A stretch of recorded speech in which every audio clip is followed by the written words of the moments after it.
రోమాపత్రిక 12వ అధ్యాయములో ఒక వ్యక్తి దేవుని దగ్గర ఏ రీతిగా ఉండాలి అనే విషయం ఆ మొదటి నుండి చివరి వరకు ఉన్న వచనాలు 21 వచనాలే కానీ అక్కడ సంఘానికి రాస్తూ మీరు సంపూర్ణంగా ప్రభువు సమర్పించుకోండి,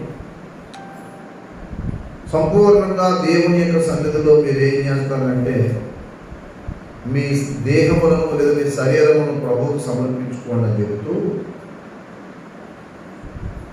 అక్కడికి చాలా విషయాలు చెప్పుకుంటూ వచ్చారు. ఈ అధ్యాయం అంతా కూడా ఎప్పుడైనా మనం ధ్యానం చేయొచ్చు, కానీ అత్యంత శ్రేష్టకరమైన కొన్ని విషయాలు చెప్తూ ఉన్నాను. 9 నుంచి మీ ప్రేమ నిష్కపటమైనదై ఉండాలి. క్రైస్తవునికి ఒక ప్రధాన ఆభరణములు, అనేక ఆభరణాల్లో విధేయత, నమ్మకత్వము, యథార్థత, ప్రార్థన, పరిశుద్ధత, ఇవన్నీ ఎంత ముఖ్యమో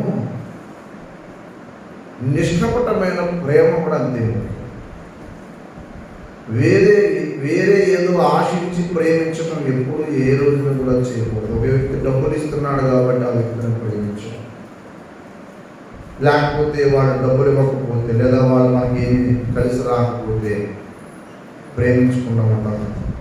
ఇట్లాంటి విషయాలు ఎప్పుడు ఉండకూడదు. లేదా వాళ్ళు ప్రేమిస్తే నాకేం కలిసి వస్తుంది, వాళ్ళు ప్రేమిస్తే నాకేం కలిసి వస్తుందండి అనే విధానంలో ఎప్పుడు ఉండకూడదు. కానీ మన ప్రేమ నిష్కపటంగా ఉండాలి. నిష్కపటం అనే మాటకు అర్థం ఏంటంటే స్వార్థము లేని, ఆశించనిది అని అర్థం. ఎదుటి వారి ద్వారా ఏదో కలిసి వస్తుంది కాబట్టి నేను వాళ్ళని ప్రేమిస్తున్నానని చెప్పుకోవడం పెద్దేమి గొప్ప కాదు. బైబిల్ క్షుణ్ణంగా మనం చదివితే అర్థం చేసుకునేది ఏంటంటే యేసయ్య ప్రేమ దాన్ని మనకు అర్థమయ్యేది ఏంటంటే అసలు మనం ప్రేమకు అర్హులం కాదు, కానీ ప్రభువు ప్రేమించాడు. రోమాపత్రికలోని ఒక చక్కటి మాట అన్నాడు చూడండి, 5వ అధ్యాయంలో దేవుడు తన ప్రేమను మన ఎడల ఎలాగా వ్యక్తపరుస్తున్నాడో చెప్పుకుంటూ ఒక మాట చెప్పాడు. అక్కడ ఒక మాట అన్నాడు చూడండి, 5వ అధ్యాయం రోమాపత్రిక 5వ మాట నుండి, ఎందుకనగా ఈ నిరీక్షణ మనల్ని సిగ్గుపరచదు, మనకు అనుగ్రహింపబడిన పరిశుద్ధ ఆత్మ ద్వారా దేవుని ప్రేమ మన హృదయములలో కుమ్మరింపబడింది. ఏ ప్రేమ? ఎక్కడ కుమ్మరించబడింది అంటే బిందులోంచి నీళ్లు పోసినట్లు పోసాడు. ఒక వ్యక్తి నిజంగా మారు మనసు పొంది రక్షణాన్ని పొందితే, ఆ వ్యక్తి పరిశుద్ధాత్మ పొందితే జరిగే విషయం ఏంటి తెలుసా నీకు? ప్రభు ప్రేమ వాళ్ళ జీవితంలో కుమ్మరించబడినట్టు. మాటలు చెప్పడం వేరు, ప్రేమ వ్యక్తపరచడం వేరు. ప్రేమకు నిలువెత్తు సాక్ష్యం ఎవరైనా ఉన్నారంటే యేసయ్య. అందుకే దేవుని ప్రేమను వర్ణించడానికి అసాధ్యం. పరిశుద్ధాత్మ దేవుడు మనలో ఉన్నాడు అనడానికి ప్రధాన రుజువు ఏంటంటే పరిశుద్ధాత్మను పొందావా అంటే నీలో ప్రేమ ఉంటే పరిశుద్ధాత్మను పొందినట్లే. చర్చికి వెళ్తే పరిశుద్ధాత్మను పొందినట్టు కాదు. చాలామంది వెళ్తారు కానీ ఒకరిని చూస్తే ద్వేషం వస్తుంది. మరి వాళ్ళ మీద నీకు ఎందుకు ప్రేమ లేదు? డబ్బు మీద, లేకపోతే కనపడే వాటి మీద, లేకపోతే పదవుల మీద, ఆధిక్యత మీద, లేకపోతే కలిసి వచ్చే వాటి మీద దృష్టి ఉందంటే అర్థం ఏంటంటే పరిశుద్ధాత్మ దేవుని పొందలేనట్టు. పరిశుద్ధాత్మ దేవుని మనం పొందేమన్న దానికి రుజువు ఏంటంటే మనలో ప్రేమ ఉంటుంది, దీనత్వం ఉంటుంది, విధేయత ఉంటుంది. చాలామందికి ఏదో పైకి మామూలుగా చెప్తారు, పరిశుద్ధాత్మ పొందాం అంటూ ఉంటారు. ఏ పరిశుద్ధాత్మ పొందారు అంటే ఏమి కాదు, ఇదంత దొంగ నాటకం. వేదిక మీద నిలబడి ఎంత కబుర్లు చెప్పినా కానీ ప్రేమ లేకపోతే అతను పరిశుద్ధాత్మను పొందినట్లే కాదు. పరిశుద్ధాత్మ పొందేమన్న దానికి నీలో ప్రేమ ఏది?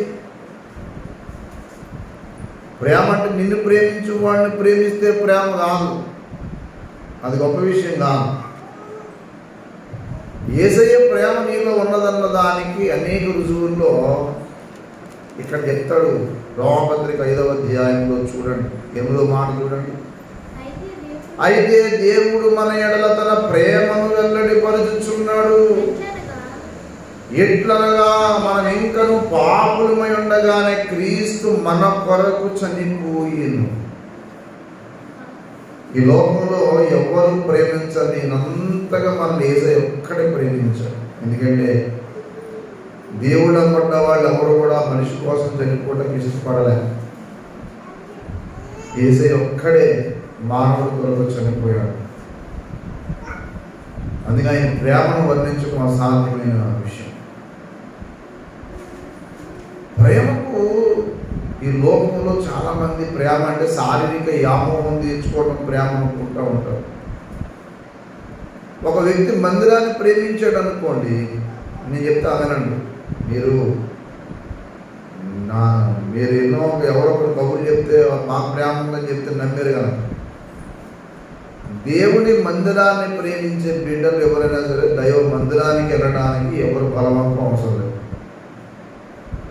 వాక్యాన్ని ప్రేమించే బిడ్డలకు వాక్యం చదవడానికి ఎవరు బలవంతం అవసరం లేదు. దేవుని పని చేయడానికి నిజంగా ప్రేమ ఉంటే ఎవరు బలవంతం చేయవలసిన లేదు. మైక్ పెట్టిన ఆయన వారం కూడా చెప్పవసరం లేదు. దేవుని మీద ఉన్న ప్రేమ ఏం చేయాలంటే ఒక పని చేయిస్తాం. ఇప్పుడు తల్లికి బిడ్డల మీద ప్రేమ ఉంది కాబట్టి ఆ తల్లి ఎవరో ఆ తల్లికి వెళ్ళి మీ పిల్లలకి టిఫిన్ చేయమ్మా అన్నం పెట్టమ్మా ఎవరు చెప్పరు. ఆ ప్రేమ ఏం చేస్తుందంటే బలవంతం చేస్తుందట. ప్రేమకు చాలామంది ప్రేమ ప్రేమ ప్రేమ అనుకుంటారు, కానీ ఏమి ప్రేమ అంటే వాళ్ళ దొంగ ప్రేమ ఏమి కాదు. ఒక సేవకుడి మీద ప్రేమ ఉంటే నువ్వు మాట్లాడితే ఏం చేస్తామంటే గద్దిస్తే ప్రేమిస్తాం. నన్ను గద్దించమని చూడండి. 2వ కొరింథీ పత్రిక 5వ అధ్యాయంలో మంచి మాట చూడండి. 2వ కొరింథీ పత్రిక 5వ అధ్యాయము, అక్కడ మంచి మాట ఉంది. 14వ వచనం, క్రీస్తు ప్రేమ మమ్మను బలవంతము చేయించున్నది. దేవునికి స్తోత్రం కలుగునుగా. క్రీస్తు ప్రేమ మమ్మల్ని ఏం చేస్తుందమ్మా? చూసారు, నీకు ప్రేమ అనేది ఉందనుకో, ఒక సేవకుడు చేసే దానికి ఏకీభవిస్తావు. చాలామంది ప్రేమ ఉంది అని చెప్తారు, కానీ ఒట్టిది ఏదైనా మాట అంటే వెళ్ళిపోతారు, మందిరాలు పట్టించుకోరు. నువ్వు వాక్యాన్ని ఎప్పుడు ప్రేమించావు? దేవుడిని ఎప్పుడు ప్రేమించావు? నువ్వు దేవుణ్ణి ప్రేమిస్తే దేవుడి పని కొరకు నీకు ఎవరో చెప్పవలసిన లేదు. దేవుని ప్రేమించిన వ్యక్తి ఏం చేస్తాడంటే దేవుని పని ఎప్పుడు చేయవలసిన పని అప్పుడు అతడే చేయడానికి ముందుకు వెళ్ళిపోతాడు. ఎవరో మనిషిని బలవంతం చేసే అవసరం లేదు. దేవుని ప్రేమ నీలో ఉన్నదనడానికి అనేక విషయాలు ఉన్నాయి. అందుకనే పౌలు గారు ఎక్కువ ప్రేమ గురించి మాట్లాడుతాడు. 2వ కొరింథీ పత్రిక 2వ అధ్యాయము 4వ మాట చూడండి. 2వ కొరింథీ పత్రిక 2వ అధ్యాయం 4. మీకు దుఃఖము కలగవలనని కాదు, కానీ మీ ఎడల నాకు కలిగి ఉన్న అత్యధికమైన ప్రేమను మీరు తెలుసుకోవలనని నిండు శ్రమతోనూ మనోవేదనతో ఎంతో కన్నీరు విడిచి మీకు. కొన్నిసార్లు సేవకుడు ఎవరన్నా ఒక ఆయన తిట్టాడు అనుకోండి, ఏం చేస్తారు? చెప్పండి నాకు. ఇప్పుడు ప్రేమ ఉన్నవాడికి ప్రేమ లేని వాడికి తేడా ఏంటి నాకు చెప్పాలి. ప్రేమ ఉన్నవాడు మౌనంగా ఉండడు. ఏం చేస్తాడు? తప్పు జరుగుతున్నప్పుడు ఏయ్ అని చెప్పి, తప్పు జరుగుతున్నప్పుడు క్యాట్. ఎందుకు అంటే తప్పు జరుగుతున్నప్పుడు ఊరుకోడు. తేడాగా ఉన్నాడు అనుకోండి ఊరుకోడు. అలాగే ప్రేమ అన్నదానికి నీకు ప్రేమ ఉందనుకో, బైక్ పెట్టిన ఆయన, కుర్చీనైనా, చాపైనైనా, చర్చి చూడనైనా లేదా చూడనైనా ఉండదు. దేవుడు మందిరాన్ని ప్రేమించే ప్రతి బిడ్డ మందిరం కొరకు వాక్యాన్ని ప్రేమించేవాడు, ఆరాధన ప్రేమించేవాడు, వాడికి ఏమీ ఫోన్ చేయ అవసరం లేదు. మాకేమో పాస్టర్ ఫోన్ చేసేటండి, మా దగ్గర వచ్చాడా? ఒకడికి వల్లమాన నిర్లక్ష్యం, మాట్లాడుతాడు, బతిమాలకుండా కూర్చోవాలి. ప్రతి చిన్నదానికి బతిమాలుతుంటాం. నేను బతిమాలటం ఏంటి? అసలు నువ్వు దేవుని ఎక్కడ ప్రేమించావు? దేవుణ్ణి ప్రేమించే వ్యక్తి అయితే నువ్వు నిజంగా దేవుని ప్రేమకు నువ్వు నిజంగా హత్తుకుని ఉంటే, ప్రేమను హత్తుకుని ఉంటే ఎంత సమస్య. సాధారణ 1 కొరింథీ పత్రిక 13వ అధ్యాయం చదివేస్తారు, కానీ ఆ ప్రేమకు ఉండే లక్షణాలు చెప్పాడు అక్కడ ఒక్కొక్కటి. 1 కొరింథీ పత్రిక 13వ అధ్యాయము 14:1 చదవండి. ప్రేమ కలిగి ఉండుటకు, అది అసలు విషయం. దేని ప్రయాసపడాలా? ప్రేమ కలిగి ఉండుటకు ప్రయాసపడండి అన్నాడు ఇక్కడ. అర్థమైందన్నా? హెబ్రీ పత్రిక 13వ అధ్యాయం 1వ మాటలో ఏమో నువ్వు జబ్ చేసిన చదువుతున్నాడు, గట్టిగా చదువు. సహోదర ప్రేమ నిలవరముగా ఉండని కదా. ప్రేమ గురించి ఎన్ని వచనాలు? కొన్ని 100 వచనాలు. హెబ్రీ పత్రిక 13:1 సహోదర ప్రేమ నిలవరంగా ఉండనీకండి అన్నాడా? నిలవరంగా ఉండని. ఎఫెసీ పత్రిక 4వ అధ్యాయం 15వ వచనం చూడండి. ఎఫెసీ పత్రిక 4వ అధ్యాయం 15వ వచనం. ప్రేమ కలిగి, అతిగా మళ్ళీ ఏమన్నా చెప్పండి, మళ్ళీ ప్రేమ కలిగి సత్యము చెప్పుచ్చు క్రీస్తు వలే ఉండటకు అన్ని విషయాల్లో ఏం చేద్దాం? నీకు ప్రేమ ఎక్కడుంది నాకు చెప్పు. చాలామంది ఈ రోజుల్లో స్వార్థపరులండి. ప్రేమించేవాడు తనకు ఆధిక్యత కోరుకోడు. బైబిల్ ప్రేమించే, వాక్యాన్ని ప్రేమించేవాడు, మందిరాన్ని ప్రేమించేవాడు, దేవుని పరిచర్య ప్రేమించేవాడు, దేవుని సేవను ప్రేమించేవాడు గద్దెత్తుగానే ముఖం ముడిచిపెట్టుకోడు. ఇప్పుడు మళ్ళీ 1 కొరింథీ పత్రిక 13వ అధ్యాయం దగ్గరికి రండి. 13వ అధ్యాయం అది అనేక సార్లు చదువుతాం. దయచేసి 4వ వచనం. ప్రేమ దీర్ఘకాలము. ఎప్పుడు వరకు? దీర్ఘకాలం అంటే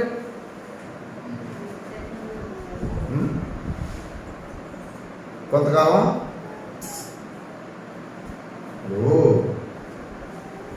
భార్య మీద ప్రేమ, భర్త మీద ప్రేమ ఉంది. భర్త మీద ప్రేమ, భార్య మీద ప్రేమ ఉంది కాబట్టి ఎన్ని కష్ట నష్టాలు వచ్చినా కానీ ఎంతో చక్కగా ప్రేమించే భార్యలు ఉంటారు, భర్తలు ఉంటారు. కొంతమంది ఉంటారు, వాళ్ళు సరిగా ప్రేమ ఉందని లేదో అర్థం కాదు. ఎవరో ఒక అమ్మాయి అడిగిందంట, నన్ను ఎంత ప్రేమిస్తున్నావు అంటే తాజ్ మహల్ కట్టినంత అన్నాడు. అయితే తాజ్ మహల్ కట్టయితే అంటే మీరు చచ్చిపోవాలి అంటే దాన్ని ఎక్కద్దామని, తాజ్ మహల్ కడదామని కాదు. ప్రేమ అనే మాటకు అర్థం ఏంటంటే వాళ్ళ అవసరం తీరుతుంది, నాకు అవసరం తీరుతుంది కాబట్టి ప్రేమించడం పెద్ద గొప్ప కాదు. ఏమి కలిసి రాకపోయినా ప్రేమించడం. దేవునికి స్తోత్రం. హల్లెలూయా, హల్లెలూయా. నీ ప్రేమ ఎంతో ఎంతో మధురం, యేసు నీ ప్రేమ ఎంతో ఎంతో మధురం, యేసయ్యా నీ మధురం, యేసయ్యా. తల్లి కుండునా నీ ప్రేమ, సొంత చెల్లి కుండునా నీ ప్రేమ, అన్న కుండునా నీ ప్రేమ, కన్నా తండ్రి కుండునా నీ ప్రేమ, నీ ప్రేమ ఎంతో ఎంతో మధురం. మధురం యేసుని ప్రేమ ఎంతో ఎంతో మధురం యేసయ్యా అతి మధురం యేసయ్యా హల్లెలూయా. యేసయ్య ప్రేమ ఒక సేవకుడికి ఉన్నదంటే అర్థం ఏంటంటే నీ దగ్గర నుంచి డబ్బులు ఆశిస్తే ప్రేమ ఉన్నవాడని కాదు. నీ దగ్గర నుంచి ఏమి ఆశించకపోయినా సరే నీ క్షేమం కోరి నేను గద్దిస్తున్నాడంటే నీ మీద ప్రేమ ఉన్నట్టు అర్థం. ఒక్కొక్కడికి తల బిరుస్తానం ఉంటుంది. సేవకుడు కోపడుతుంటే అలానే అక్కడికి ఎవరు వెళ్తాడు, ఆడికి వెళ్ళే ప్రసక్తి ఎందుకు పెట్టుకోవడం, అక్కడికి వెళ్ళొద్దు. ఈ రోజుల్లో ఎవరు ఎలా పోతే అలా వదిలేస్తే మంచోడు, గద్దిస్తేనేమో చెడ్డవాడు. వాక్యంలో అంటాడు, ప్రేమించేవాడు ప్రతి వాడు ఖచ్చితంగా ఏం చేస్తాడు, శిక్షించి దండిస్తాడు. సామెతల గ్రంథము 3వ అధ్యాయము, సామెతల గ్రంథము 3వ అధ్యాయం చూడండి. సామెతల గ్రంథం 3వ అధ్యాయము 11వ మాట, నా కుమారుడా యెహోవా శిక్షణ తృణీకరింపవద్దు, ఆయన గద్దింపునకు విసుగవద్దు. తండ్రి తనకి ఇష్టుడైన కుమారుని గద్దించు రీతిగా, ఎంత మంచి మాట చూడండి, యెహోవా తాను ప్రేమించు వారిని, దేవునికి స్తోత్రం కలుగునుగా. ప్రేమించేవాడినే ప్రేమించేవాడే గద్దిస్తాడు, ప్రేమించేవాడినే గద్దిస్తాడు. ఒక వ్యక్తి మీద ప్రేమ ఉంది కాబట్టి ఏం చేస్తాం, గద్దిస్తాం. పిల్లల్ని కొడతాం, పిల్లల్ని శిక్షిస్తాం. ఎందుకు శిక్షించాం అంటే వాళ్ళ మీద ప్రేమ ఉంది. చెడిపోకుండా ఉండాలంటే వాళ్ళ మీద చేసిన తప్పుకు మనం ఒప్పుకోం. ఏ తల్లి అయినా ఏ తండ్రి అయినా వాళ్ళ ప్రేమ ఎక్కువ ఉంది కాబట్టి, అందుకే పౌలు గారు ఒక చోట బాధపడుతూ, నేను మిమ్మల్ని ఎంత ఎక్కువగా ప్రేమిస్తుంటే మీరు నన్ను ఎంత తక్కువగా ప్రేమిస్తారా? చూడండి 2వ కొరింథీ పత్రిక 12వ అధ్యాయం, 2వ కొరింథీ పత్రిక 12వ అధ్యాయం అందరూ చూడండి, 15వ మాట చూడండి. కాబట్టి నాకు కలిగినది యావత్తు మీ ఆత్మల వరకు బహు సంతోషముగా వేయపరిచేదను. నన్ను నేను ఏం చేసుకుంటున్నాను, నేను వేయపరుచుకుందును. నేను మిమ్మల్ని ఎంత ఎక్కువగా ప్రేమించుచున్నానో అంత తక్కువగా మీరు నన్ను ప్రేమిస్తున్నారు. అంటే అర్థం ఏంటమ్మో నాకు చెప్పండి. నాకు కలిగింది మీ ఆత్మల కోసం ఖర్చు పెడుతున్నాను, నన్ను నేను ఖర్చు పెట్టుకుంటున్నాను. నేను ఖర్చు అయిపోతున్నాను, నాకు కలిగింది ఖర్చు పెడుతున్నాను. ఒక్కొక్కరికి భోజనాలకి ఏం అడగకపోయినా భోజనం చేయడం రాగాడు, ఏంటి అర్థం కాదు. ఏంటంటే మా ఇంట్లో లేదేంటి, నేను వండుకోలేమంటాడు. ఓ పిచ్చి మామూడా, ఇంట్లో వండుకోలేమని కాదు, వండుకుంటాం. దైవ సన్నిధిలో దేవుని యొక్క కృపలో దేవుడు అనుగ్రహించేది నీకు దీవెన, నీ తగ్గింపు అక్కడే కనపడదు. డబ్బులు ఏమి అడగకపోయినా కానీ ఒక్కొక్కరు సరిగ్గా భోజనం చేయడం ఉండదు. అందుకే ఎవరి దగ్గర భోజనం చేయకుండా ఉంటుంటాడు, ఒక్కొక్కరు చూసిన వాడికి సరైన స్థితి ఉండదు. అన్నాన్ని తృణీకరిస్తాడు మనుషుల మీద కోపపడి. మనుషుల మీద కోపపడి అన్నం తృణీకరించేవాడు 3 రకాలుగా నష్టపోతాడు. ప్రధానంగా తెలుసా మీకు? ఒకటి మానసికంగా నష్టపోతాడు. అన్నాన్ని తృణీకరించే ప్రతివాడు ఏం చేస్తాడంటే మానసికంగా నష్టపోతాడు. రెండవది ఇతరుల ద్వారా వచ్చే పేరు నష్టపోతాడు, మంచి పేరు నష్టపోతాడు. మూడవది ఆధ్యాత్మికంగా నష్టపోతాడు. తెలుసా మీకు? అన్నీ తెలుసు అనుకుంటాడు, ఇందుకు ఏం తెలియదు. ఎవరితో భోజనం చేయడు, తినడానికి ఇష్టం ఉండదు. ఎవరన్నా ఎవరు పెడితే తినడు, తిన్నాం అంటాడు. మేము కొనుక్కోగలం అంటాడు. ఓ మొహం, నువ్వు కొనుక్కోగలేము కాదు, కొనుక్కుంటావు. కానీ ఒకరు పెడుతున్నప్పుడు ప్రేమతో తిని, అది నీకు మంచిది. శారీరకంగా నష్టపోతాడు, ఆధ్యాత్మికంగా నష్టపోతాడు, మానసికంగా నష్టపోతాడు, సామాజికంగా నష్టపోతాడు.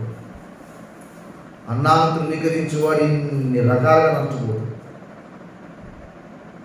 అందుకే ఎవరన్నా ఏదైనా పెట్టినప్పుడు, ఏదైనా ఇచ్చినప్పుడు సంతోషంగా స్వీకరించడం నేర్చుకో. దేవుడికి నిన్ను ఏం చేస్తాడంటే ఇంకా ప్రేమిస్తాడు. దేవునికి స్తోత్రం. యేసుప్రభువు తినలాగేంటి ఆ లాజరు ఇంటికి వెళ్ళి భోజనం చేశాడు బేతనీలో. లేదా ఆ దగ్గర చేప ముక్కలు అడిగి ఒడ్డు పెడుతున్నాడు, నాకేం లేక. యేసయ్య ప్రేమ నీకు ఉన్నదంటే అర్థం ఏంటంటే చర్చికి వెళ్ళి చేయటం కాదు, మాట్లాడితే మొహం పుడిచిపెట్టుకోవటం కాదు. ఒక సేవకుడు నేను గద్దిస్తున్నాడంటే అర్థం ఏంటంటే నీ మీద అంత ప్రేమ ఉన్నట్టు. దేవునికి స్తోత్రం కలుగునుగా.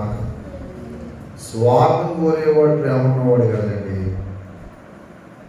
నీ దగ్గర నుంచి ఏం ఆశించకపోయినా సరే నువ్వు బాగుండాలని నీకోసం ఉపవాసం ఉండి ప్రార్థన చేసి నీకోసం తిరిగి గద్దిస్తే, కొంతమంది కుర్రోడు జరుగుతుంటే వాళ్ళు ఒళ్ళు మండిపోతుంటారు. తాకంటారా, తాగితే యాక్సిడెంట్ అయిపోయి కాలేజీ తిరిగిపోతారు, జీవితం నష్టపోతారంటే వాడు మిర్రు చూస్తాడు. నేను తాగితే నీకేంటి రా, నేను తాగి సర్దాను రా, నరకాన్ని పోతాను రా, నీకేంటి రా. ఆ నరకాన్ని పోతామనే బాధ, అందుకే బోధ. అర్థమైందా? యేసయ్య వాక్యం ఎందుకు ప్రకటన? పని పాఠం లేక కాదు, నీ మీద ఉన్న ప్రేమ. జెనీవాలో ప్రభు పరిచర్య చేసిన దైవజనుడు ఆయన అన్నాడు, మనుషుల పట్ల మనకు ప్రేమ లేకపోతే దేవుని వాక్యాన్ని మనం ప్రకటించలేదు. నువ్వు ఒక వ్యక్తిని ప్రేమిస్తున్నావు అంటే ఎంత దూరమన్నా వెళ్తావు, ఎంత భారమన్నా భరిస్తావు. దేవునికి స్తోత్రం కలుగును గాక. పౌలు గారు కూడా అంతే బాధపడతారు. ఆయనకి ఇలాంటి ఎదురొచ్చాయి. ఎలాంటివి? ఆయన ప్రేమించినంతగా ప్రేమించేవాడు కాదు. అందుకే ఆ మాట రాశాడు. ఏమండి మళ్ళా చూడండి 2 కొరింథీ 12 అధ్యాయంలో ఏమండి, నా కలిగినది యావత్తు బహు సంతోషముగా మీకోసం ఖర్చు పెట్టు. మీటింగ్లు పెట్టి, కొన్నిసార్లు చాలామంది సేవకులు ఏ మీటింగ్ పెట్టకపోవడం కారణం ఏంటి? ఎవడు మానేస్తాడో తెలుసు. అరే మీటింగ్ నీకోసం నాయన, ఉపవాస ప్రార్థన నీకోసం. ఎలాంటి పరిస్థితుల్లో ఉన్న దేవుడు చాలా ఘోరంగా, చాలా తీవ్రంగా వాడికి శిక్ష పెడతాడు. ఇన్నేళ్ల నుంచి దేవుని సేవకుడు వచ్చి, నా సేవకుడు వచ్చి నీకు చెప్తుంటే ఇంత నిర్లక్ష్యం రా నీకు అని ఒక రోజున దేవుడు చాలా కఠినంగా శిక్షిస్తాడు. అందుకనే దేవుని బిడ్డలారా, ప్రేమ ఉన్నదంటే బాగా వినండి. ఇక్కడ ప్రేమ ఉన్న చోట ఏముంటుందంటే దీర్ఘశాంతం ఉంటుంది, సమాధానం ఉంటుంది, ప్రార్థన ఉంటుంది. ప్రేమ ఉంటే సంతోషం ఉంటుంది, ప్రేమ ఉంటే అన్నీ ఉంటాయండి. ప్రేమ లేకపోతే గిన్నెలు సొట్ల అయిపోతాయి, మొహం సొట్ట అయిపోద్ది, మూతంతా ఒక్కటైపోద్ది, మనసు అంతా వికలం అయిపోద్ది. ఏం లేకపోతే అదా ప్రేమ ఉంటే, ప్రేమ ఉన్నవాడు తెచ్చడం అనుకోండి అవుతుంది. అలాగంటలే అన్నయ్య అండి. ఏమండి, నువ్వు నిజంగా ఆ వ్యక్తిని ప్రేమించావంటే తిట్టగానే సంతోషం వస్తుంది. ఆ వ్యక్తి మీద కక్ష ఉందంటే నన్ను అన్నావేంటి అని చాలామంది ఏమనుకుంటారు తెలుసా? వీళ్ళని ఏమన్నా అంటే నన్నే తిరుగుతాడు. మరి నాయన నిన్ను తిరుగుతా కాదు, నీ మీద ప్రేమ బాబు. నీ మీద ప్రేమ ఉండే దేవుడు ఏదో జబ్బెట్టి లాగుతాడు. ప్రేమ అనే మాటలు 2 అర్థాలు ఉన్నాయి. బాగానండి. ప్రేమలో చెప్పటం ఉంది, ప్రేమలో శిక్షించడం కూడా ఉంది. చెప్తాడు, శిక్షిస్తాడు. ఉందా? ప్రేమ అంటే ఏంటో చెప్పండి. ప్రేమ అంటే చెప్పాలి. మా ఆయన మీద చాలా ప్రేమ ఉంది బాబు, కానీ మాట్లాడమంటుంది. ప్రేమ ఉందా? మా ఆవిడంటే చాలా ప్రేమ అండి, కానీ మా ఊడు అందరం చెప్తేనే మా ఆవిడ ప్రేమిస్తారంటే వాడి ప్రేమ దుర్మార్గుడు. ప్రేమ ఉన్నవాడు ఖచ్చితంగా చెప్తాడు, ప్రేమ ఉన్నవాడు ఖచ్చితంగా శిక్షిస్తాడు. ఈ 2 జరుగుతాయి. ప్రేమ ఉన్నవాడు చెప్తాడు, శిక్షిస్తాడు, సహాయం చేస్తాడు. ప్రేమ ఉన్నవాడు ప్రయాసపడతాడు. ప్రేమ ఉన్నవాడు ఆ వ్యక్తి నుంచి ఏం ఆశించడు. ఈ రోజులో ప్రేమ అర్థం చేసుకుంటూ లేదు. దేవుని పట్ల ప్రేమ లేదు, ఇప్పుడు వాక్యం పట్ల ప్రేమ లేదు, ప్రార్థన మీద ప్రేమ లేదు. ఒకసారి ఉపవాస ప్రార్థన చేసుకుంటే ఒకరిద్దరు చేసుకుని నీరసంగా సంతోషంగా ఉండదు. అందుకే రోమపత్రికలో ఆ మాట ఉంది, పాపాల్లో కల్లా పెద్ద పాపం ఏంటి తెలుసా నీకు? ఆసక్తిని కోల్పోవడం.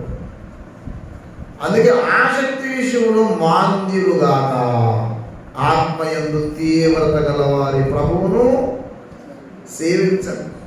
కొన్నిసార్లు మనం ప్రార్థన ఎలా చేస్తామంటే, ఎవరన్నా వస్తే అప్పుడు ప్రార్థనకి వెళ్దాం. ఎవరైనా వచ్చారో లేదు చూడండి, చర్చలకు ఎవరిని వెళ్తారని చూడండి, మనబడిలో నీరసమైన పాట పాడుకుని నెమ్మదిగా నీరసంగా ఉన్న పాట పాడుకుని అప్పుడు వద్దాం అనుకుంటాం. 100 మంది ఉంటే ఎంత స్వరంతో పాడతారో ఒక్కడు కూడా అంతే స్వరంతో పాడతాం. దేవుని ప్రేమించాలన్న దానికి రుజువు ఏంటంటే, మనతో ఎవరు ఏకీపించమని మన పని మనం చేసుకోవాలి. దేవునికి స్తోత్రం.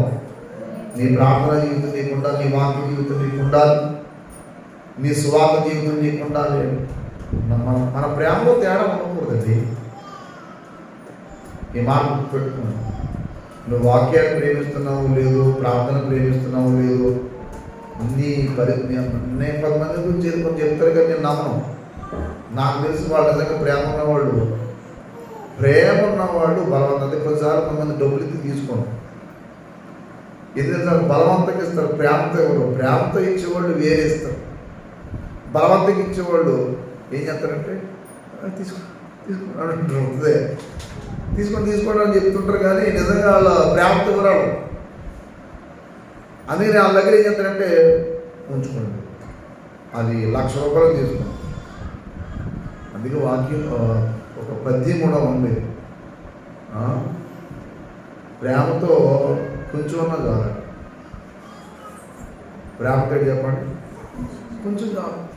ఆ వాక్యం అంటాడు, భగవాని ఇంట క్రొవ్వుని ఎద్దు మాంసం తినుట కంటే ప్రేమ గల చోట ఆకుకూరలు తినడం దేవునికి స్తోత్రం కలుగునుగా. అదే ప్రేమ లేని వాడి దగ్గర కానుక కూడా తీసుకోవడం వేస్ట్. ప్రేమిస్తేనే వాడి జీవితంలో ప్రేమ ఉంటేనే, నేను చెప్పి ఖచ్చితంగా చెప్తాను, వద్దులే నుంచి. ఎందుకంటే ప్రేమ తీర్థం కాదు, ప్రేమతో ఇచ్చేవాళ్ళు ఎల్లకపోని ఇస్తారు. ఏంటంటే అది ప్రేమది. అందుకే దేవుని బిడ్డలారా, దేనికోసం ప్రయాసపడాలి చెప్పండి? దేనికోసం? ప్రేమ కలిగి ఉండటకు. ప్రేమ శాశ్వత కాలముండును, ప్రేమ అన్నిటిలో శ్రేష్టము. ప్రేమ శాశ్వత కాలముండును, ప్రేమ అన్నిటిలో శ్రేష్టము. ప్రేమ విలువ సిలువ చూపే, ప్రేమ ఏంటిదో ప్రభువు నేర్పే. ప్రేమ విలువ సిలువ చూపే, ప్రేమ ఏంటిదో ప్రభువు నేర్పే. ప్రేమ కలిగి ఉండు ప్రియుడా, ప్రేమ కలిగి ఉండు ప్రియుడా. ప్రేమ శాశ్వత కాలముండును, ప్రేమ అన్నిటిలో శ్రేష్టము. ప్రేమ శాశ్వత కాలముండును, ప్రేమ అన్నిటిలో శ్రేష్టము. దయచేసి రాజబాబు గారు మంచి పాట పాడారు. నా యేసు ప్రేమ నే మరతునా, నీ దివ్య సేవా నే విడతునా. రాజబాబు గారు ప్రేమ విషయంలో చాలా పాటలు రాశారు. నా యేసయ్యా నరుడైన దేవా, నీ ప్రేమలో నీ నిలుపుమా, నీ ప్రేమలో నీ నడుపుమా. నా యేసు ప్రేమ నే మరతునా, నీ దివ్య సేవా నే విడతునా. గతి లేని నన్ను ప్రేమించు. ఆయన ప్రేమ గురించి భలే పాట రాశారు, ఒక పాట రాశారు ఆయన ఎన్నో. ఇంతకీ దేవుని ప్రేమ అంత ఉన్నతమై ఈ రోజుల్లో మనుషులు దేవుని ప్రేమించలేకపోతున్నారు, దేవుని సేవకుడిని ప్రేమించలేకపోతున్నారు, వాక్యాన్ని ప్రేమించలేకపోతున్నారు, మందిరాన్ని ప్రేమించలేకపోతున్నారు. సంవత్సరాలు మారుతున్నాయి కానీ బ్రతుకుల్లో మాత్రం ఏం లేవు చెప్పండి, మార్పు లేదు. రోజులు గడుస్తున్నాయి. ప్రేమ గురించి దైవజనుడు రాజబాబు గారు ఎన్నో పాటలు రాశారు. కలువరికి నుండి పిలిచిన నా యేసు, అందులో కూడా నిజంగా ఒక వ్యక్తి దేవుణ్ణి ప్రేమిస్తే, ఒక వ్యక్తి దేవుణ్ణి నిజంగా కానీ ప్రేమిస్తే ఇంత నిజంగా ఎంతగా త్యాగం చేస్తుంది. అందుకని కల్వారి ప్రేమను తలంచినప్పుడు అంటాడు. దేవుని పిల్లలారా, నేను ఒక ప్రశ్న వేస్తాను మీకు. నిజంగా మీరు ఎంతగా దేవుని ప్రేమిస్తున్నారు నాకు చెప్పండి. ఎంతగా దేవుని యొక్క సన్నిధిలో ప్రభువుని, ప్రభు వాక్యాన్ని, ప్రభు సన్నిధిలో అసలు ఆయన ప్రేమను లేదా దేవుణ్ణి ఎంత ప్రేమిస్తున్నావు నీ ప్రయాసం బట్టి తెలుసుకో, నీ ప్రార్థనా జీవితాన్ని బట్టి తెలుసుకో, నువ్వు చదివే వాక్యాన్ని బట్టి తెలుసుకోవాలి, నువ్వు పడే ప్రయాసం, ఆత్మ కోసం పడే ప్రయాసం బట్టి తెలుసుకో. చాలామంది చెప్పుకుంటారు కానీ నిజానికి వాళ్ళ ప్రేమ ఉన్నదనడానికి చెప్పలేము. అందుకే ఆంధ్రప్రదేశ్లో గీత అన్ని పాటల్లో కూడానండి, యేసు నన్ను ప్రేమించినావు, పాపినైన నన్ను ప్రేమించినావు, పాపినైన నన్ను ప్రేమించావు. దేవుని యొక్క సన్నిధిలో దేవుని బిడ్డలారా, ఈ లోకంలో నువ్వు నిజంగా ఏదైతే దేవుణ్ణి ప్రేమించాలని నువ్వు నిజంగా ప్రేమిస్తున్నావో అంత ప్రయాసపడతావు. ఈ రోజుల్లో చాలామంది ప్రేమను అలసిగా తీసుకున్నారు. ప్రేమిస్తే డబ్బులు ఖర్చు పెట్టడానికి రావడం వెనకాడు. ఒక ఆత్మ కోసం ప్రేమిస్తే దూరం అనుకోడు. ఎంత ప్రయాసం ఉదయం లేచి అక్కడికి వెళ్తాం. కొంతమంది నన్ను అడిగారు, ఇందాక ఒక ఆయన దగ్గరికి వెళ్తారంటారు, ఈ కార్యంలో ఎంతకాలం ఉంటాడు ఈయన, ఇక్కడ ఏమొస్తాడు, ఏం సేవ చేస్తాడు, ఆయనే పోతాడు కొద్దికాలం ఉంటే అనుకున్నాం సార్. కానీ మీకు ఏదైనా సరే ఇక్కడ నిలబడి మందిరం కట్టి చేశారంటే నేను ఆశ్చర్యపోతున్నాను. నేను అన్నాను, దేవుడు నన్ను ప్రేమించాడు, నన్ను రక్షించుకున్నాడు. యేసయ్య ప్రేమ నా పాప జీవితాన్ని మార్చడానికి కారణమైంది. ఆ ప్రేమ విడిచిపెట్టి ఎలా వెళ్తాం? ఒక్కరు వచ్చిన వాక్యం చెప్తాం, ఇద్దరు వచ్చిన వాక్యం చెప్తాం, ఎవరు రాకపోయినా మైకెట్టి వాక్యం చెప్పేసి ముగి ప్రార్థన చేసి వెళ్ళిపోతుంది. రేపొద్దుట ఆ మాటలే దేవుని దగ్గర సాక్ష్యం చెప్తే ఎవరు వస్తారని సేవ చేయండి సార్, ఎవరు ఇస్తారని సేవ చేయండి. ఎవరు దేవుని ప్రేమ, క్రీస్తు ప్రేమ. రేపొద్దున మీకు చచ్చిపోయిన తర్వాత అన్నా సరే, అయ్యో ఆ సేవకుడు చాలా భారంతో వచ్చేవాడండి బాబు అని ఒక వ్యక్తిగా చెప్పుకుంటే చాలండి అయ్యా. యేసు ప్రభువుని కానీ మనం ప్రేమిస్తే దేని వైపు చూడం, అన్ని పరిస్థితులు తట్టుకుంటాం. కాబట్టి నేను చివరి మాట చెప్తాను, ప్రేమ కలిగి ఉండటం ప్రయాసపడండి. ఆ ఒక్క మాట పెద్ద ప్రసంగం. ప్రేమ కలిగి ఉండడానికి ప్రయాసపడటం నేర్చుకోండి. ఏమో ఈ రోజుల్లో చాలా మంది ప్రేమ అనే మాటకి అర్థం లేకుండా పోయింది. మందిరాన్ని ప్రేమిస్తానంటే నువ్వు మరి ఎందుకు సమయానికి దేవుని సన్నిధికి వెళ్ళు, వాక్యం ఎందుకు వెళ్ళు, ఉపవాస ప్రార్థనకి ఎందుకు వెళ్ళు, ప్రార్థనకి ఎందుకు వెళ్ళు, ఆరాధనకి ఎందుకు వెళ్ళు, మైకి ఎందుకు పెట్టు, ఫలానా ఎప్పుడు ఆట చేసుకోవాలి అనుకుంటాం. మరి ఏది నీ ప్రేమ? ఏది యేసయ్య ప్రేమ ఉన్నతమైన ప్రేమ. సిలువనాథ నిన్ను నేను విడువను, సిలువనాథ నిన్ను నేను విడువను, నేను నిన్ను విడువను, నీవు నన్ను విడువకు, సిలువనాద నిన్ను సిలువనాద నిన్ను నేను విడువను. పాపినైన నన్ను ప్రేమించినావు, నాదు రక్షకుడవని తెలిపినావు. పాపినైన నన్ను ప్రేమించినావు, నాదు రక్షకుడవని తెలిపినావు. నీవు నన్ను విడువకు మరువకు, నీవు నన్ను విడువకు మరువకు, ఎడబాయకు, సిలువనాద నిన్ను నేను సిలువనాద. ఒక వ్యక్తిని ప్రేమించినప్పుడు ఆ వ్యక్తి యొక్క రక్షణ కోసం కన్నీళ్లు కాల్సింది. ఒక వ్యక్తి మీద ప్రేమ ఉన్నప్పుడు ఆ వ్యక్తి కోసం ఎంత భారం కలిసి. ఒక సేవకుని ప్రేమిస్తే ఎంతో చేస్తారట. అది పౌలు గారు అన్నారు. కొన్ని సంఘాల వాళ్ళు ఆయన ప్రేమించలేకపోయారు, కానీ కొన్ని సంఘాల వాళ్ళు చాలా ప్రేమించారు. నా కోసం మీరు చాలా సహాయం చేశారు. ఫిలిప్పీ పత్రిక 4వ అధ్యాయము,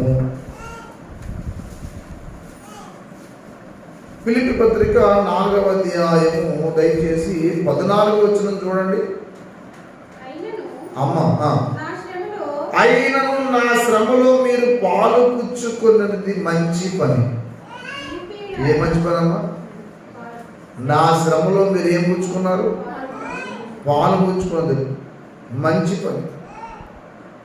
అక్కడ ఆ మాట అంటాడు 16వ వచనం, ఏలయనగా తెస్సలోనికలో కూడా మీరు మాటి మాటికి నా అవసరం తీర్చుటకు సహాయం చేశారంటే అర్థం ఏంటి? మాటి మాటికి నా అవసరం తీర్చడానికి మీరే నీకంత సహాయం చేశారు. అందుకనే 19లో అంటాడు, దేవుడు తన ఐశ్వర్యం చొప్పున క్రీస్తు చేసిన మహిమలో మీ ప్రతి అవసరాన్ని. ఆ మాట చాలా మంది ఎడలో ఉంటుంది. ఏ మాట? దేవుడు మీ ప్రతి అవసరాన్ని తీర్చిన. అందరూ పెట్టుకోవడానికి అర్హులు కాదు ఆ మాట. తెలుసా మీకు? దేవుడు మీ ప్రతి అవసరం తీర్చుననే మాట అందరికీ పనిచేయలేదు. నీవు ఒక సేవకుని యొక్క అవసరం తీర్చి, ఒక నిస్సహాయుడైన బిడ్డ యొక్క అవసరం నువ్వు తీర్చగలిగితే, నిజంగా అవసరం ఉన్న 10 అయినోళ్ళు ఆకులు కానుడు కంచంలో పెడతాడు, ఎక్కడికో పంపిస్తాడు. ఇక్కడ ప్రయాసపడేవాడు మర్చిపోతాడు. నువ్వు నిజంగా ఇతరులకి అవసరం తీర్చినప్పుడు దేవుడు నీ అవసరం తీర్చుతాడు. వాళ్ళకి సరిపోద్ది ఆ మాట. ఏ మాట? దేవుడు మీ ప్రతి అవసరం తీర్చునే మాట. అందరూ సరిపోదు. ప్రతి వాళ్ళు ఇంట్లో పెట్టుకుంటాం. నువ్వు ఎవరి అవసరం ఎప్పుడైనా తీర్చావా? ఎవరైనా అక్కర్లో ఉన్నారు, వాళ్ళ అక్కర తీర్చావా నువ్వు? అదే ప్రేమ అంటే. అలాగైనప్పుడు దేవుడు ఆ అవసరం తీరుస్తాడు. 16 వచ్చి నీ జీవితంలో ఉంటే 19 వచ్చి నెరవేరుతుంది. ఫిలిప్పీ పత్రిక 4:16 కానీ నీ జీవితంలో ఉంటే ఫిలిప్పీ 4:19 మనకి సరిపోదు. అది లేకపోతే సరిపోదు.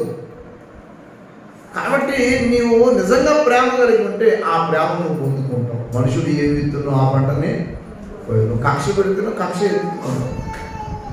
ప్రేమ ఎత్తితే ప్రేమ పోసుకుంటావు. అందుకని ప్రేమనే పంట, ప్రేమని విత్తనము చల్లండి అన్నాడు. దేవునికి స్తోత్రం కలుగునగా. విత్తనం చల్లాలంటమ్మా. మీరు అక్కడ మంచి మాట ఉంటాడండి. మీరు ఏ విత్తనాలు వేస్తారో తెలుసా? మీరు అన్ని విత్తనాలు వేస్తే సరిపోదు. మీరు కానీ ప్రేమని విత్తనం వేస్తే మీరు మంచి పంట కోస్తారు. దేవునికి స్తోత్రం కలుగునుగా. హల్లెలూయా. దేవుని ద్వారా నేను అడుగుతున్న మాట, నువ్వు ఏ విత్తనం విత్తుతున్నావు చెప్పు. నువ్వేమి విత్తనం విత్తితే ఆ పంట కోస్తావు. అందుకనే ప్రేమతో నువ్వు ఆ విత్తనాలు వేస్తే నువ్వు ఒక చక్కటి ఫలితం ఉంటుంది. కాబట్టి ఈ ప్రత్యేక సమయంలో నేను అడిగే ప్రశ్న, నువ్వు దేవుడిని ఎంత ప్రేమిస్తావు? దేవుడిని ప్రేమిస్తే, దైవజనుడు ఒక ఆత్మను ప్రేమిస్తే ఎందుకు ఉపవాసం ఉండకపోతాం? వాక్యాన్ని ప్రేమిస్తే ఎందుకు వాక్యం చదవకపోతాం? దేవుని మందిరాన్ని ప్రేమిస్తారు, ఎందుకు మందిరానికి వెళ్ళలేవు? మందిరానికి కూడా తిరుగుతావు. మళ్ళీ నువ్వు దేవుడు ప్రేమిస్తానని చెప్తే మేము నమ్మాలా? నువ్వు దేవుడిని ప్రేమించిన దాన్ని బట్టి దేవుడు నీకు రిటర్న్ ప్రేమిస్తాడు. దేవుడు ప్రేమిస్తే గొప్పవాడు అవుతామండి. మనం దేవుడికి స్తోత్రం. మనము దేవుని ప్రేమకు పాత్రలు అవ్వాలంటే ముందు దేవుడు అంతగా ప్రేమించు. అందుకే వాక్యంలో మంచి మాట ఉంది. ఆమె విస్తారముగా ఆయన్ని ప్రేమించను కనుక ఆ విస్తార పాపములు క్షమించబడ్డాయి. పాపాత్మైన స్త్రీ గురించి కదా, ఆమె విస్తారంగా ఆయన ఏం చేసింది? ప్రేమించింది. ఆ విస్తార పాపములు క్షమించబడ్డాయి. విస్తారంగా నువ్వు దేనైతే ప్రేమిస్తావు, పాపాన్ని ప్రేమించేవాడు పాపం కోసం ప్రయాసపడతాడు, ప్రభువును ప్రేమించేవాడు ప్రభువు కోసం ప్రయాసపడతాడు, ప్రార్థన ప్రేమించేవాడు ప్రార్థన కొరకు ప్రయాసపడతాడు. కాబట్టి నువ్వు దేన్ని ప్రేమిస్తున్నావో దీన్ని బట్టి అర్థమైపోతుంది, నువ్వు గ్రహించాలి. కాబట్టి ప్రేమ మార్చుకోండి. నువ్వు నచ్చండి. నిద్ర ప్రేమించేవాడు ఎక్కువ మంచం ప్రేమిస్తాడు, అంతేగా. తిండి ప్రేమించేవాడు కాదు, తిండిని చూసుకుంటాడు, ఏ వాటిలో బాగుంటుందని. కాబట్టి పరీక్ష చేసుకుందాం. దైవ సన్నిధిలో ఒక వ్యక్తిని ప్రేమిస్తే తప్పులు సహించలేదండి. చాలామంది అనుకుంటూ ఉంటారు ప్రేమ ఉందని చెప్పి. నేను ఒక దైవజనుడు సేవ కాదని చెప్పి ఒక పని చేస్తుంటే నాకు కొంచెం కోపం వచ్చింది, బాధ వచ్చి నేను ఆ మాట ఖండిస్తే అందరూ ఇటు చెడ్డోడు అనుకున్నాను. దాని వెనక ఇప్పుడు జరిగే భావం అప్పుడు పరిస్థితి బాగుంటుంది. దాని వెనక జరిగే పర్యవసానం నాకు తెలుసు. ఇప్పుడు దేవుడు మాట కాదని వేరే దాని మీద మనసు పెడితే నష్టపోయిన తర్వాత ఎవరు పట్టించుకో. నేను ప్రేమను కాబట్టి నేను తప్పు చేసేవాడిని ఎంత పెద్ద ఉన్నా సరే భరించలేవు. నాకు అద్భుతమైన ప్రేమ అసలు సాధారణంగా నేను నా ప్రేమను బయటపెడతాను, నేను చెప్పను. కానీ తప్పు జరుగుతుంటే భరించలేము. చిన్నోడిని పెద్దోడిని గచ్చి ఎండ మొక్క మీద అనేస్తాను. ఎందుకు అని అంటే దొంగదాపలకు మనం కొనుక్కోలేదు. దైవ సన్నిధిలో యథార్థంగానే మాట్లాడాలి. దేవుని పిల్లలారా, నేను మాట్లాడుతున్నాను అన్నాడు. నువ్వు ప్రేమిస్తే ఎంత ప్రార్థన చేస్తావు. నిజంగా ప్రేమ ఉంటే ప్రార్థన టైం తెలియదు. వాక్యంలో ప్రేమ ఉంటే వాక్యం ఎన్ని అధ్యాయాలు చదువుతున్నా లెక్కెట్టుకోవచ్చు, చదువుతూనే ఉంటావు, ధ్యానం చేస్తావు. ఒక నశించిపోతున్న పాటను ప్రేమిస్తే ఎంత దూరంగా నన్ను సువార్త చేసి వస్తావు, ఎంత అర్ధరాత్రాలు లేస్తావు. కాబట్టి ప్రేమ కలిగి ప్రభుని సేవ ప్రేమతో ముందుకు వెళ్దాం. అందుకనే ఆసక్తి విషయం మీరేం చెప్పండి, ప్రేమ విషయంలో అన్నాడు కదా. మళ్ళా నేను అన్నీ చెప్పలేదు కానీ ఒక మాట 9వ వచనంలో రోమపత్రిక 12:9 ఏమని చెప్పండి, మీ ప్రేమ నిష్కపటమైనదై ఒక కోడల్ని కూతుర్ని పవిత్రాన్ని ప్రేమతో ప్రేమించి ముందుకెళ్దాం. అలాంటి నిర్దోషమైన ప్రేమతో ఉందాం. దేవుడు ఆ కృప మన దగ్గర ఇచ్చిన దాకా ప్రార్థన చేస్తున్నాం. యేసయ్య ప్రేమ ఎంతో మధురం, పాపిని కరుణించే ప్రేమ. యేసయ్య ప్రేమ ఎంతో మధురం, పాపిని కరుణించే ప్రేమ. తన ప్రాణం ఇచ్చి కాపాడునులే, తన రెక్కల క్రింద దాచునులే. తన ప్రాణం ఇచ్చి కాపాడునులే, తన రెక్కల క్రింద దాచునులే. యేసయ్య ప్రేమ ఎంతో మధురం, పాపిని కరుణించే ప్రేమ. కష్టాలలో కుమిలి ఉన్నప్పుడు కడచేచెను నన్ను ఆ ప్రేమ. కన్నీటి గాథలో ఉన్నప్పుడు కన్నీరు తుడిచెను ఆ ప్రేమ. కలవరపడి నేనున్నప్పుడు కనికరించెను ఆ ప్రేమ. కలవరపడి నేనున్నప్పుడు కనికరించెను ఆ ప్రేమ.